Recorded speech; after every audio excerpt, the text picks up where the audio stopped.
So, today we're diving into something truly massive. We're talking about a body of knowledge that's been built, argued over, and passed down for more than 5,000 years. This is the incredible story of the Indian knowledge system. But that brings up a really fascinating question, doesn't it? I mean, how does a whole library of ideas, a way of thinking, actually survive through millennia of change, of conflict, of discovery? That's really the big question we're going to try and answer here. Okay, so before we go any further, let's get on the same page. The Indian Knowledge System, or IKS for short, isn't just one book or one idea. It's this huge, sprawling system that covers basically everything: philosophy, science, math, medicine, you name it. And it's all deeply woven into India's cultural and intellectual history.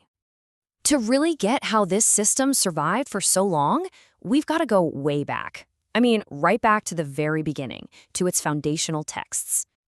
And the bedrock of this whole thing? It's the Vedas. You know, the word Veda actually means to know. So these are, quite literally, the books of knowledge. And it's not just one book. You've got four main collections. The Rig Veda, which is all about philosophy and big cosmic questions. The Yajurveda, which is more of a how-to for rituals. The Samaveda has all the melodies and chants. And then there's the Atharva Veda, which gets into really practical stuff like healing and protection. So, with this incredible foundation in place, India then entered this period of just explosive intellectual discovery and scientific breakthroughs. Let's just map this out so it makes sense. It kicks off with the Vedic period, when those core texts were being written down.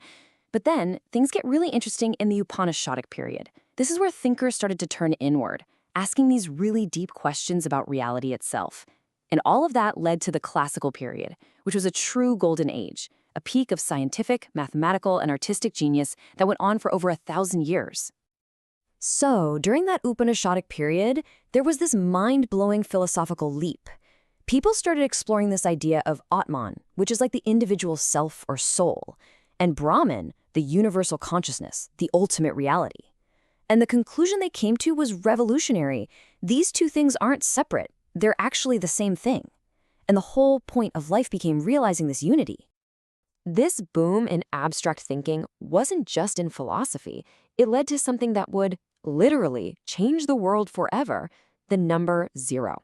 And it wasn't just a placeholder like the Babylonians had.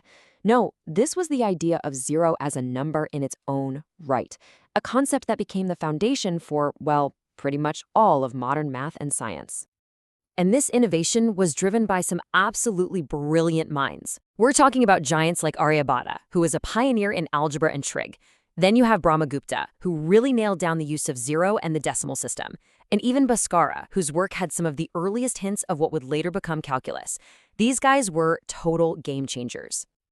And at the very same time, this incredibly sophisticated system of medicine called Ayurveda was being written down. You have the Charaka Samhita, which is this amazing text on internal medicine and diagnosis. And then there's the Sushruta Samhita, a groundbreaking work on surgery that details really complex operations and surgical tools with just astonishing precision. But of course, history is never a straight line. No knowledge system exists in a bubble. The next chapter in this story is all about interaction, fusion, and some really immense challenges. The medieval period wasn't a time of decline at all. It was actually this fascinating period of synthesis. You had Islamic scholars who engaged deeply with Indian knowledge, creating this powerful fusion of ideas in fields like astronomy and medicine. And at the same time, you had these incredible spiritual movements, Bhakti and Sufism, that swept across the land, emphasizing personal experience and totally enriching the local culture. But this time of synthesis was followed by a massive disruption. When European powers, especially the British, arrived, they brought a direct and, frankly, overwhelming challenge. This quote from our source material puts it bluntly: traditional Indian knowledge systems were actively pushed aside. And the key thing to understand here is that this wasn't an accident. It was deliberate policy. This slide really lays out the divide pretty clearly. Western education, British laws, the English language, these were all promoted. And at the same time, traditional knowledge, indigenous medicine like Ayurveda, and local languages were systematically marginalized. And this is the amazing part. That's not where the story ends, not by a long shot. After India gained independence in 1947, a whole new chapter began, a determined effort to revive this ancient knowledge and figure out its place in the modern world. So how did they do it? Well, you can really break it down into 3 clear steps. Step 1 was just to revive, to preserve and study what had almost been lost. Step 2 was to promote it, to show the world the incredible value of things like yoga and Ayurveda.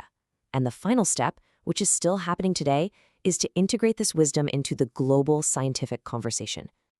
And that brings us right up to the present day, where the fingerprints of this 5,000-year-old system are visible all over the world.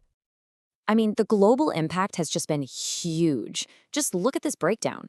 From mathematics, which you can see here forms the biggest chunk of influence, all the way to philosophy, medicine, and culture, these ideas have fundamentally shaped human civilization.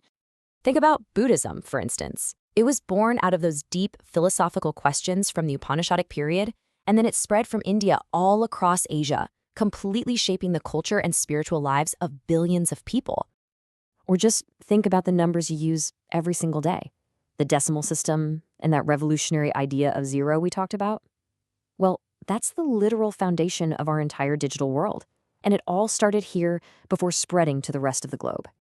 And today, probably the most visible impact is in the world of health and wellness. Ancient practices like yoga and the medical system of Ayurveda aren't really seen as alternative anymore. For millions of people around the world, they're now a core part of a healthy, balanced, modern life. So after this incredible 5,000-year journey of survival, synthesis, and revival, we're left with one last question. For us, right now, in our own complex and often chaotic world, what wisdom from this ancient, resilient system can we actually apply to find a little more balance in our own lives?